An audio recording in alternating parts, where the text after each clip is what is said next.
leaving lights on in the middle of the night is not always the, everybody's desired thing to see, in the Hawaiian sky. So I really, to make cannabis or hemp at any kind of scale possible here in Hawaii, we've got to figure out the genetics that allow for open field production without lights. That's Ray Maki, a hemp farmer on the island of Kauai in the state of Hawaii. Aloha, this is the Lancaster Farming Industrial Hemp Podcast. My name is Eric Herlock. So today I talked to Ray Maki about his hemp operation in the Aloha State, what sorts of challenges he's up against in terms of geography and policy in Hawaii. We'll learn why he put lights up in his hemp fields last year and why he won't be doing it again this year. We talk permaculture, Korean natural farming methods, and why genetics are the key to success for hemp in Hawaii, and also why the 0.3% THC limit has to go.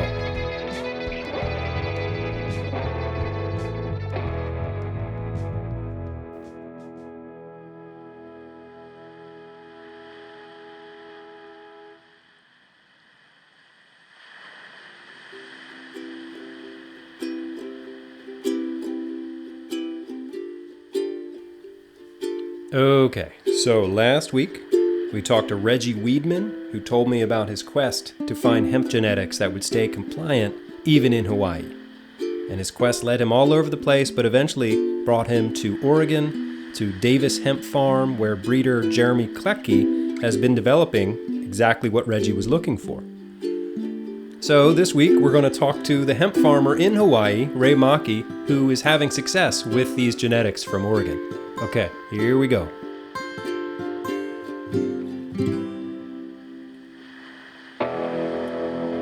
Ray Maki, welcome to the Lancaster Farming Industrial Hemp Podcast. Could you introduce yourself for us, please? Hey, aloha, everyone. My name is Ray Maki. I'm a hemp farmer on Kauai, Hawaii, and I'm a 30-year resident of Kauai. During that whole time, I've been involved in commercial organic farming of, multiple crop types. And I'm a permaculture designer, educator. I'm in the landscape industry here in the islands, and I'm a consultant for commercial organic production systems in Hawaii. Also, I in the last year and a half, I've kind of reinvented myself in the hemp space. I have a 20-acre organic farm, and the name of our brand, which is just being launched this coming week, is Hawaii Nexus. We're a full spectrum hemp tincture line. Just getting really great results from plants and the medicine. We're really proud to be part of the hemp industry in the United States. Cool. So if you can go back in time with me for a little bit. So you said you've been farming on that plot for 30 years? Not on this particular plot. I designed and built this farm for somebody 15 years ago, and now I'm sort of re-inhabiting it myself. Okay. So, yeah, go on. What was the soil like when you designed it, and then what's it like now after 15 years of permaculture? Well, 15 years of permaculture hasn't been applied to the site. Okay. And it started out, and it still is, like, a really great plot of soil there on this Moa plain that we're farming. And so, this island is only 5 million years old. And when you imagine that it was a shield volcano at one time, and then you look at it in its current form of valleys and just very changed topography from a straight cone. Only 5 million years ago, you realize that a lot of erosion is happening constantly in this space, and fortunately, we're in a great little deposition basin for a lot of that soil to accumulate. And this last year, after minerally balancing the soil and making sure I had my organic matter in the soil necessary. Like just one pre-plant fertilizer charge of basically, granulated chicken manure was enough to produce a perfectly green plant, 6 feet high, Hmm. without any subsequent inputs. Cool. So really happy with our soil. There's a lot of environmental conditions on this island, from hot, dry, windy to wet, sopping rainforest, and we're kind of in a banana belt between those two extremes. So, how did you get into growing hemp? You said that's sort of a recent development for you? Well, it's a recent development. I've always been a cannabis person, and the when the opportunity, well, really, when I first experienced CBD in my own body and experience, I was amazed that, always being a THC person, really what the implications of what this medicine are. And then I started making it, just, like jungle style, and was just seeing just amazing results, like instantly, topically. For myself, I was just like very surprised to see, within 1 minute relief, for sore, aching muscles, Yeah. joint pain issues. And then, as I developed, my the better product, seeing the results. And I'd say 80% of the people that I sample it with achieve a measurable, desirable result. Hmm. Sooner or later, everybody, in a certain age group, I think would achieve a measurable, desirable result. Right. So, just happy to have a medicine that I really can believe in, that we can produce, at a reasonable scale, and organically here in Hawaii, and just have such a profound impact in people's lives. Right. So, what year did you first plant your first crop of CBD hemp? The first seed arrival and planting occurred April 2019, Okay. and we farmed all year. Like we're have the environmental conditions to farm all year. So Mhm. I tried that experiment through winter, and I don't know if I'll grow next winter. Field weights were probably half of what I normally would expect in the summer. We can go into all the technical details of that, but we are a year-round growing environment, Mhm. but there are environmental limitations with the year. I imagine the amount of daylight you get sort of makes it hard for the photo period plants to like. How do they figure out when to veg and when to flower? How does that work? Well, the longest day in Hawaii, June 21st, is 13 and a half hours long. Hmm. Realistically, everything is wants to be in flower all the time. Right.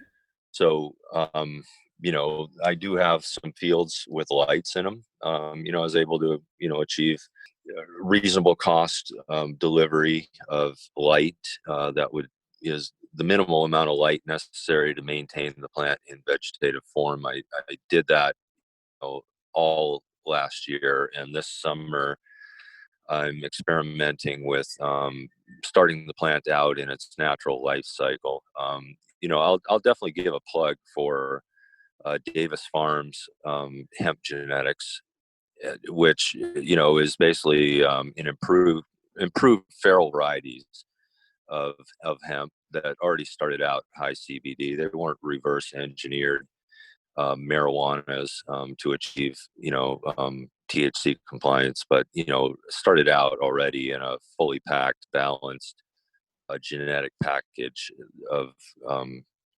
CBD genetics in a hemp form. So Right. I'm working with Davis Farms this year on their varieties and getting good results with starting the plants out in the natural light cycle of increase. And, right now my plants are in the field without lights, increasing vegetatively. So, um, realistically, for what my biomass needs are, I'll probably just farm like mainland farmers do during the, hot season months, Right.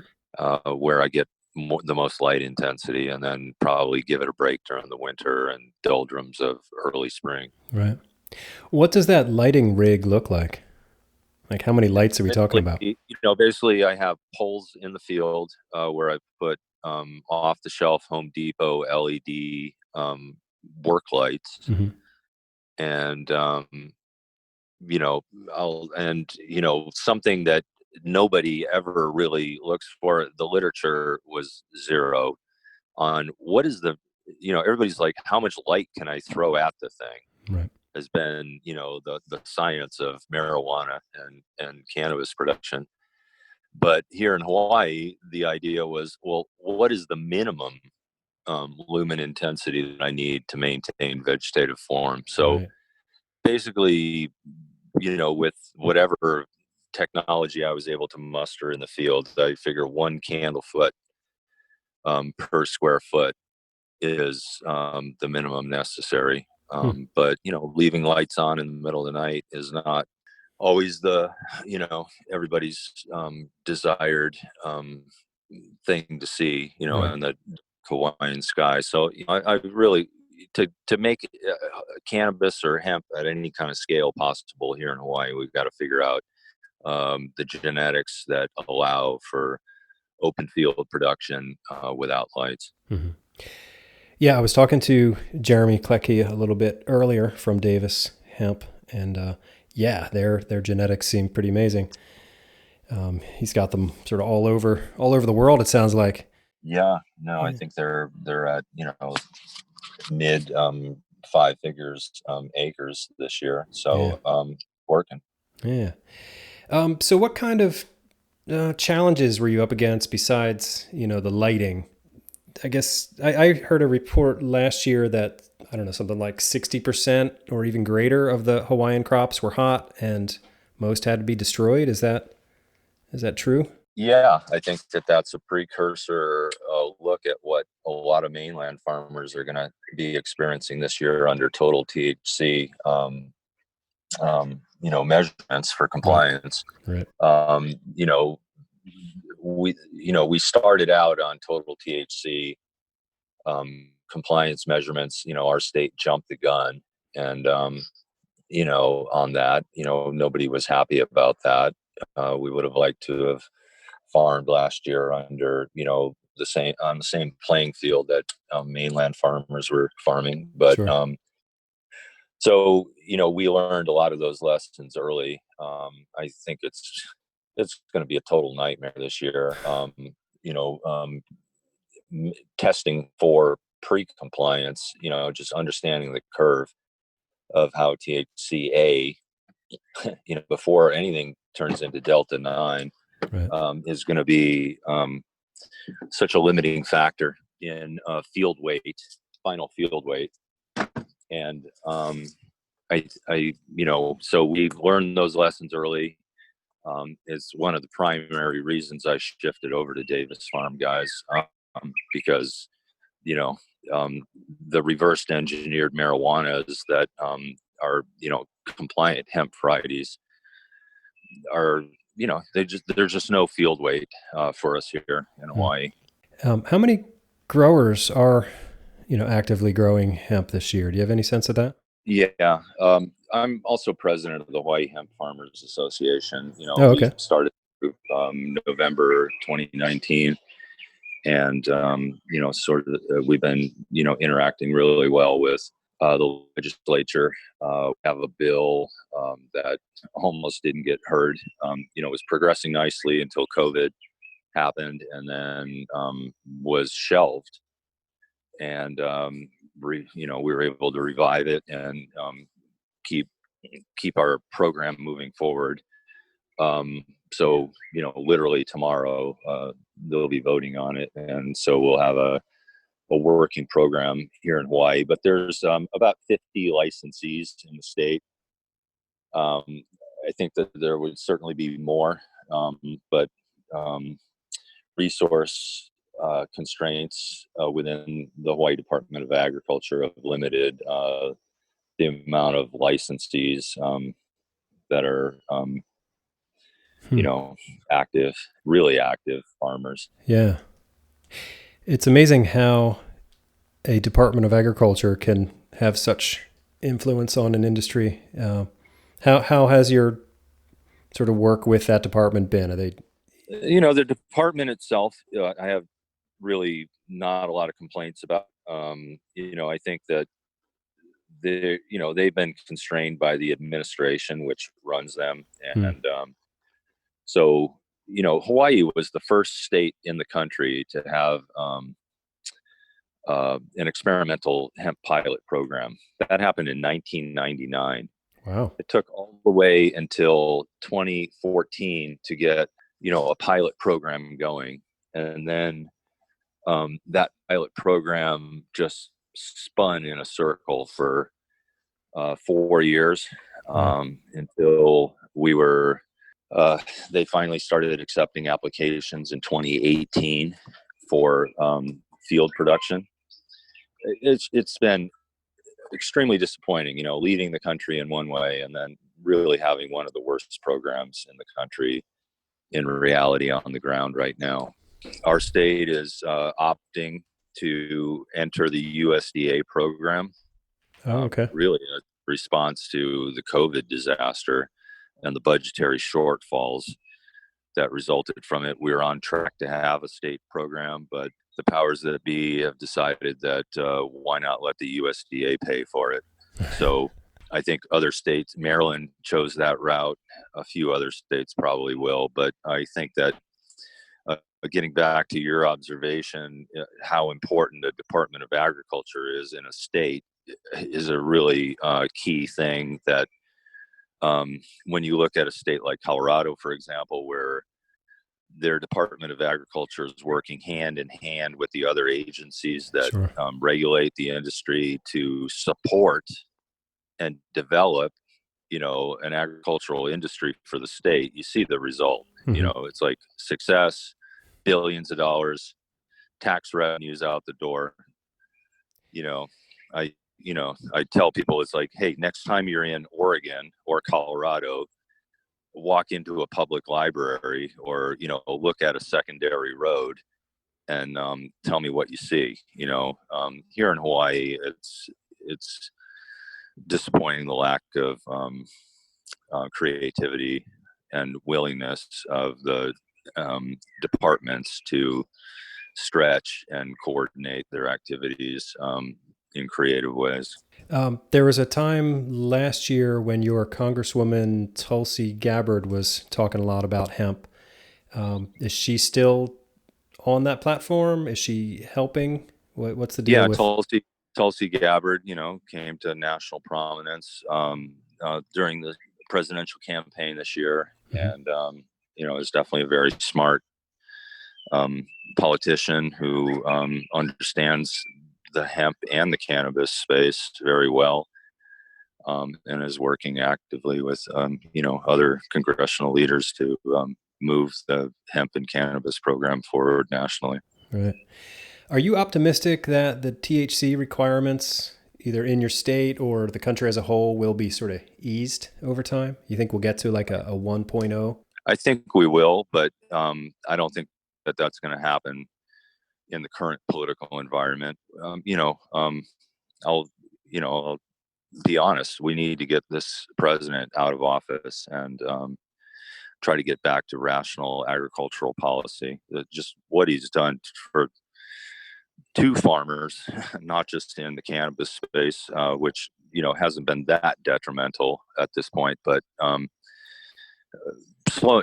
This thing needs to be put on rails to move forward. FDA, USDA lingering in all of their spheres of activity are really slowing us down, and watching other global players take over, market shares and marketing opportunities globally. It's I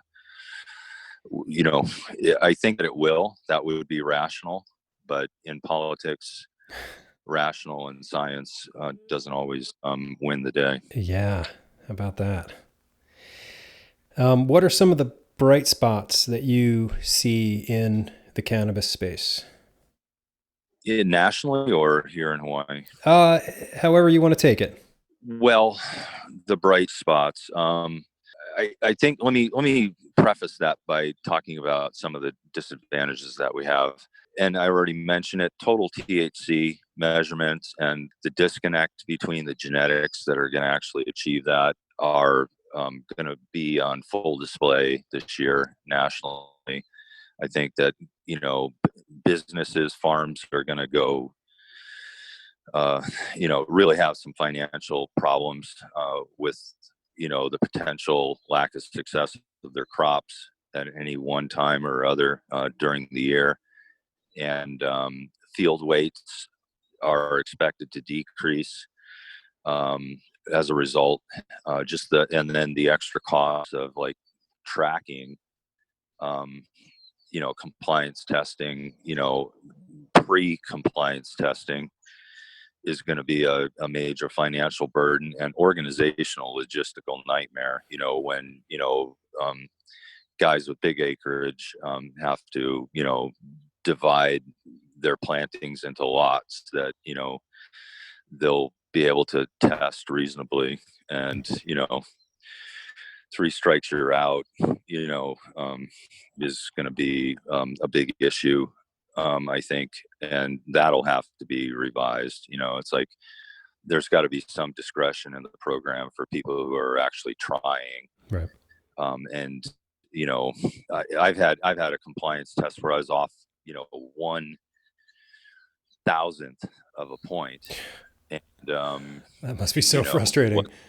It's very frustrating, and I think that we need, we got to have 1%. 1% will make the industry work. So bright spots, I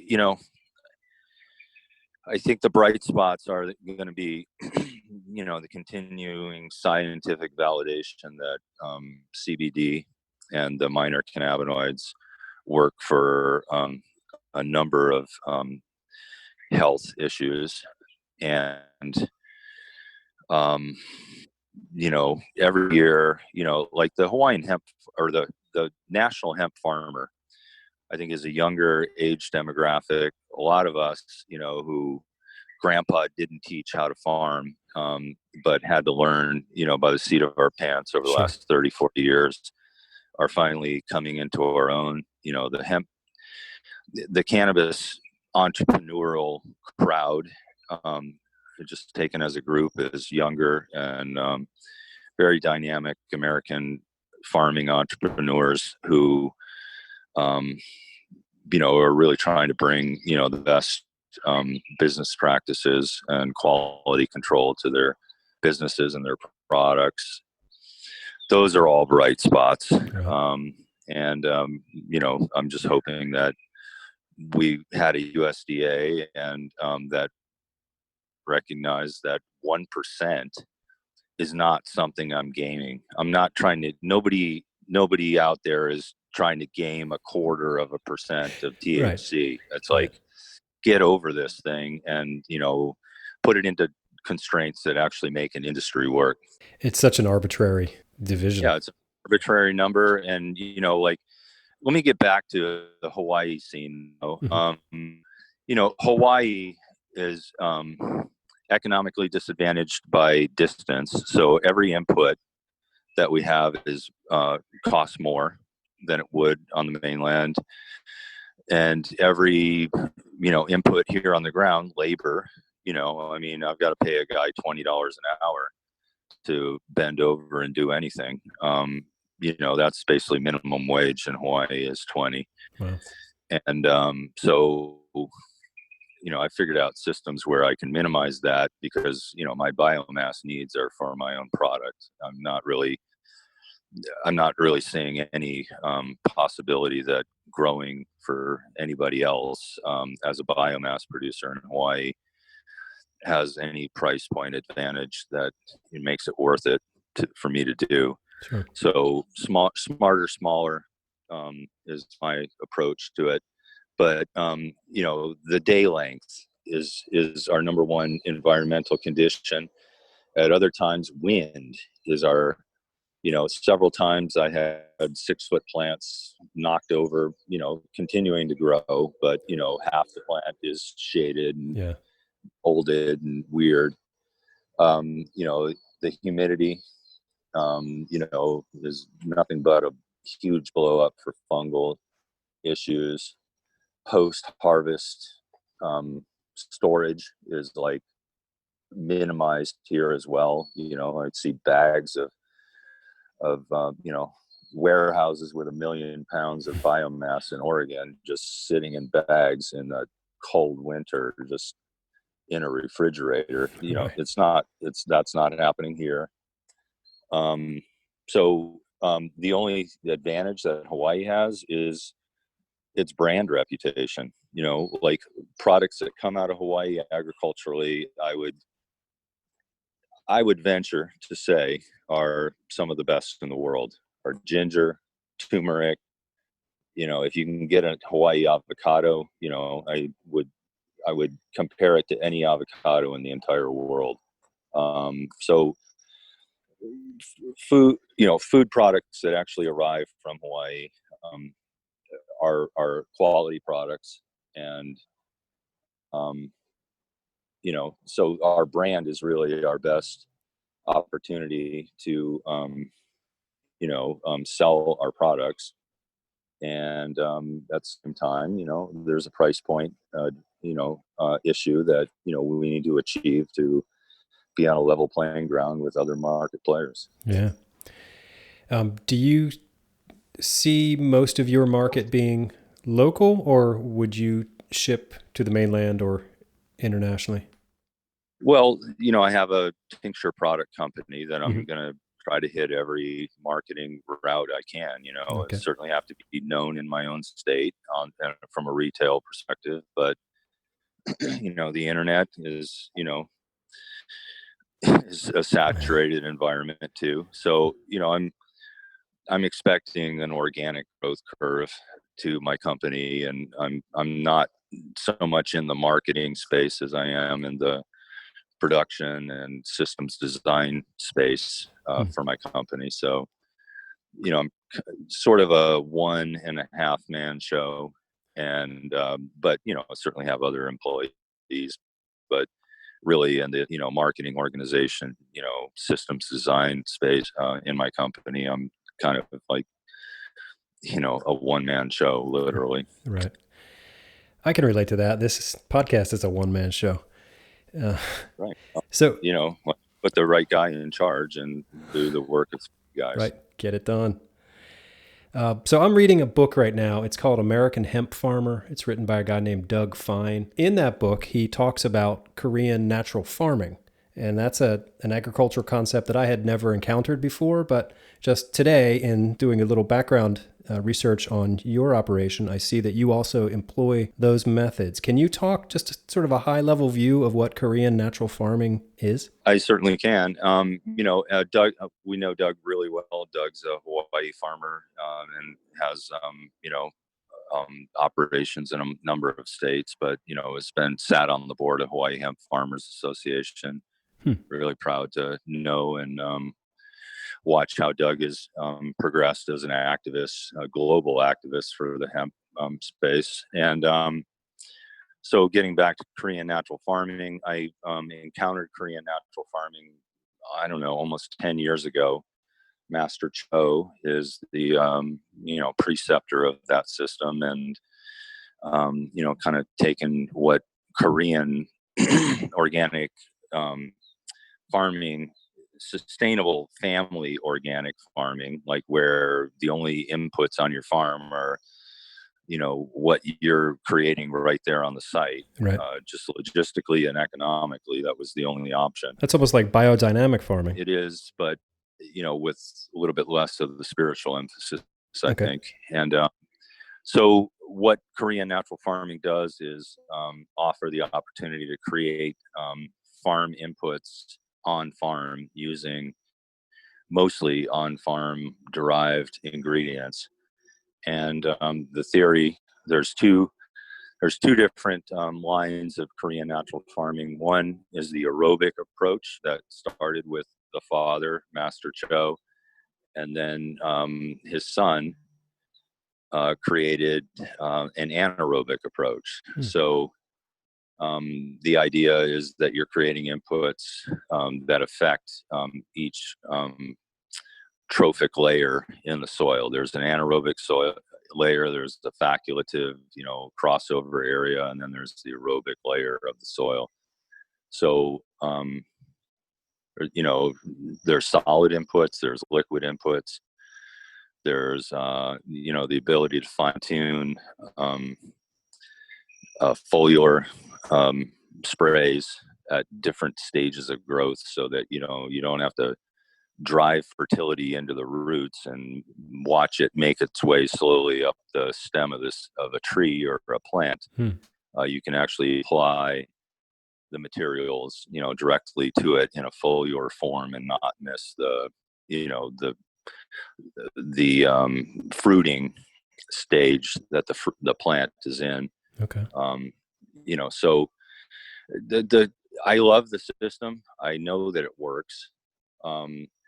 The system and the way that they do it in Korea is that one farmer isn't, the hard thing is trying to create all these things yourself, and keep up with, the preparation of the materials in time, because there's, a schedule, and you're on nature's schedule. Yeah, they're challenged by that. So what they do in Korea is they enter into like kind of a cooperative form where one group is producing all the inputs and, at the lowest possible cost for multiple farmers. And then they just come up and grab what they need for their farm, and then they have it. So in time.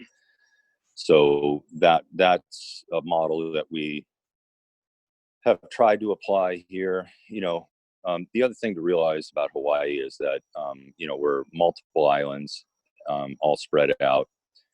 And so like going from county to county requires getting on a plane, and that on any day there's 1.5 million people in Hawaii, period. Most of those people live on the island of Oahu. There's about 1 million people who live there. And then, everybody else, 500,000 people are spread out on the outer islands. So we're not a huge market anyways. And the other thing about it's like permaculture. Everybody thinks that they can do it themselves, or because it's so intuitive. And, farmers like myself, think we can do it ourselves. And then when we get into it, you realize that, hey, this is a little bit harder, or gotta really focus on this instead of that. And then, systems fall to the wayside. So I think that's the biggest limitation of the system is just, keeping up with it in time and cooperating with others so that you can produce what you need.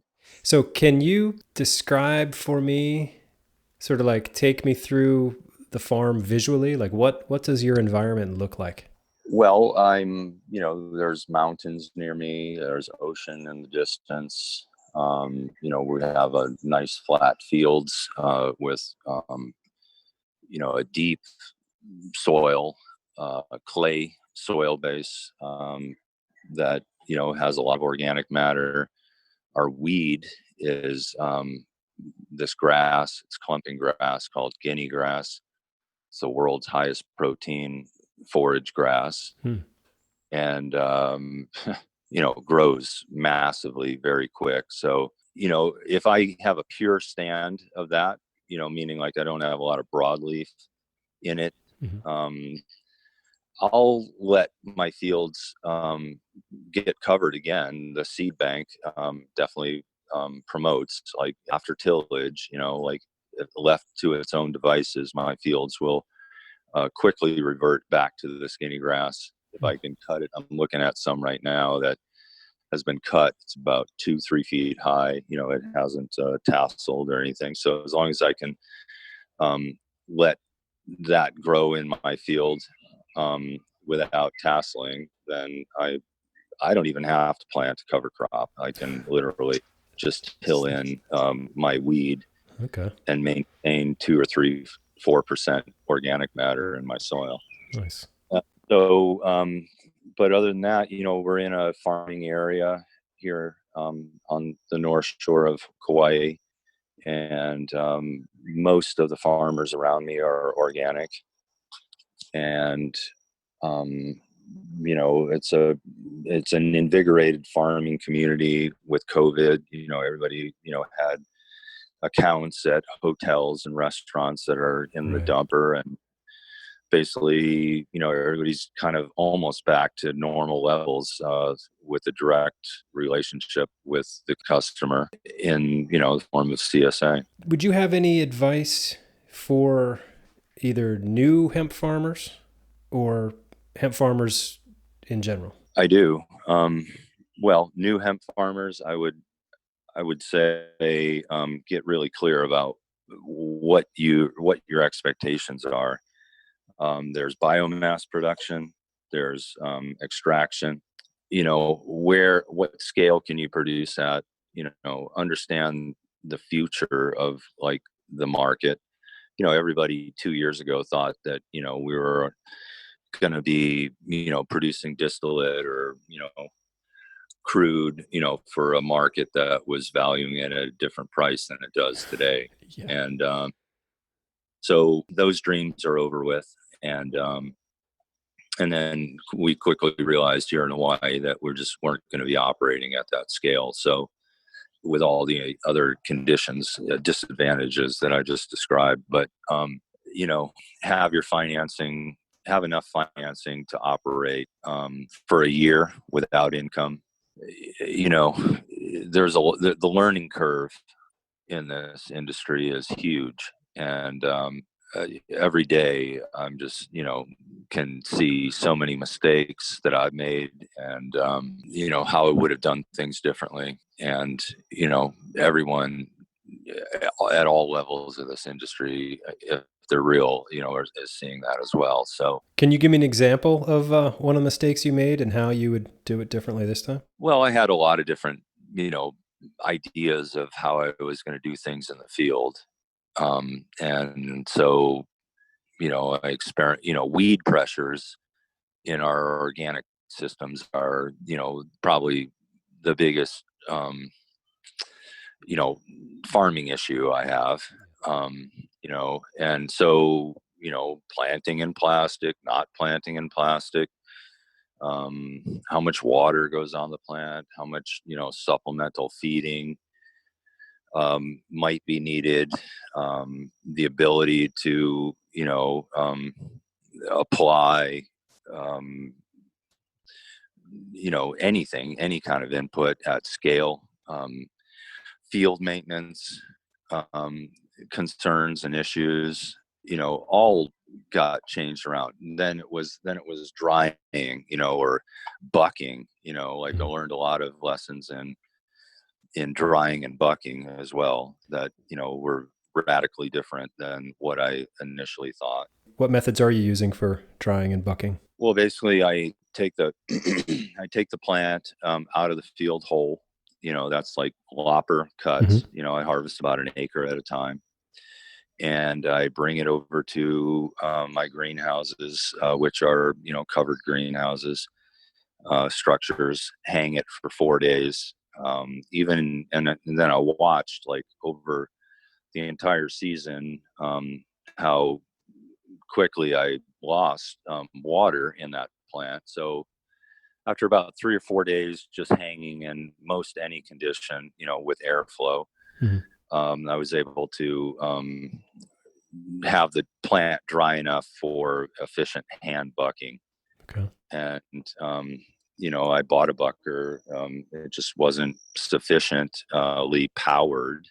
Even though it was a great machine, I liked the machine. It just wasn't something I could really utilize at scale, and especially because my focus is extraction. It wasn't dried flour or smokable flour. So I didn't need the level of precision and the slowdown that the bucker presented. So a lot of different things, I wish I could start over again with the budget I had a year ago. Yeah. um, it would be radically different for Yeah. sure. Are you already thinking about the 2021 season? Yeah, I'm actually. Um, well, I mean, we've needed this law. We're not there's the tier one. We're a tier one state, meaning like we're one of the first programs in the country, but never had any kind of updated laws. So just the ability to function in a legal space has been, my biggest objective as, president of Hawaii Hemp Farmers Association. And so we're just about at that cusp. What am I looking forward to in the 2021 season? Confirming that these genetics that I'm working with now, again, Davis Genetics or Davis Farms, and that we have the ability to grow without lights at scale during the appropriate season, and scaling back my farming operation, in a reasonable way to just provide for my own biomass needs, so that I can, really, really, my time is most valuable in the office these days. It's not in the field. And so kind of looking forward to really developing my skills and my talents in those spheres, marketing my products. All right. And looking forward to an enlightened, if I could wave a wand over the USDA and FDA, it would be the legalization and recognition that hemp products that are legally compliant at 0.3 are legal dietary supplements, topicals, and allowed in food. That would be what I would look forward to. And the 1% total THC standard applied nationally would really help things out. Sonny Perdue, are you listening? I don't think he is. I know he's not listening. So, I would encourage everybody, and this is just me talking, this is not Lancaster guys, to vote, especially in PA, for a different president this year. We're at a fundamental crossroads, not just agriculturally in regards to this crop, but in so many ways in our country. And, I'm encouraging people to go out and vote this November. If he is reelected, then it's obvious that the collective consciousness of our country is going to have a major reset as we watch the institutions that have taken 250 years to create are slowly dismantled, and the character of our country gets coarse and intolerant of each other. It's really time to, as American farmers, okay, like we need to recognize that agriculture is one industry other than education and development of human consciousness where there's a net increase in a production system. So sun, rain, soil, those are all free for us. I mean, I know there's an economic cost, but really the planet provides them for us. And so from a seed that I can walk over to a plant and plant again, and it turns into a $1, $2 lettuce head. And all I did was maybe throw a little bit of fertilizer on it, and nature did everything else. The net increase that comes in the agricultural enterprise is a virtuous circle. And so, I'm a permaculture educator, and what I notice is that young people and the resurgence of interest in agriculture is mainly coming within the younger age demographic, and their focus is on more organic systems. Organic systems are just more interesting to manage, and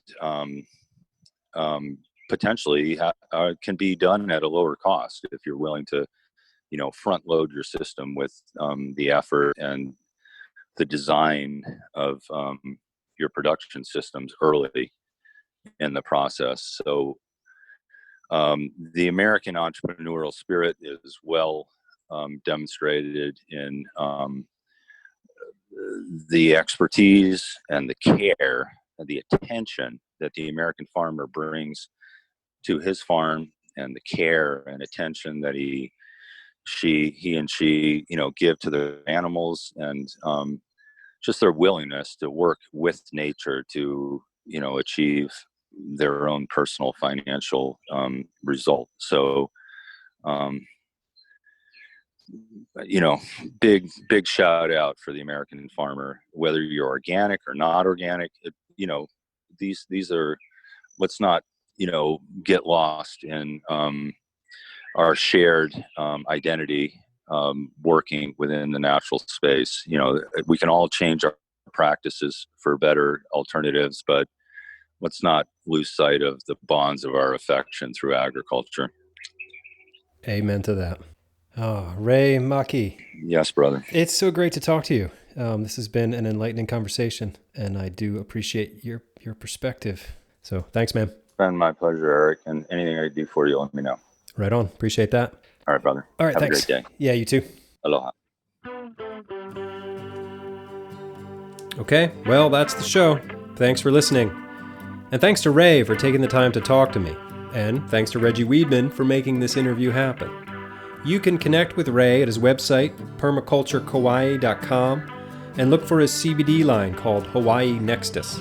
I'll have links on the show page for this episode at lancasterfarming.com. My name is Eric Herlock. I am the digital editor at Lancaster Farming Newspaper, the greatest agricultural newspaper in the world. Check us out online at lancasterfarming.com or follow us on Instagram at LFPodcastHemp. You can always reach me by email. Send it to podcast@lancasterfarming.com. Okay, thanks again. Until next time, I'll see you in the newspaper.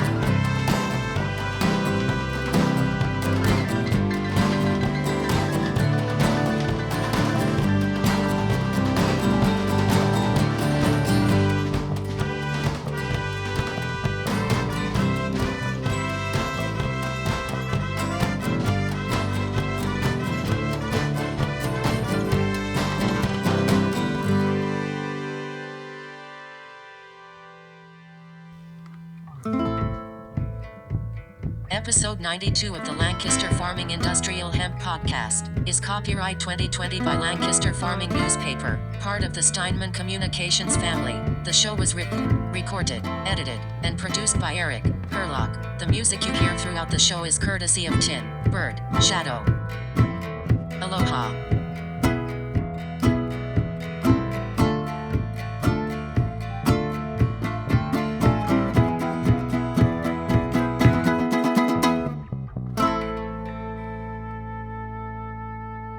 Industrial hemp.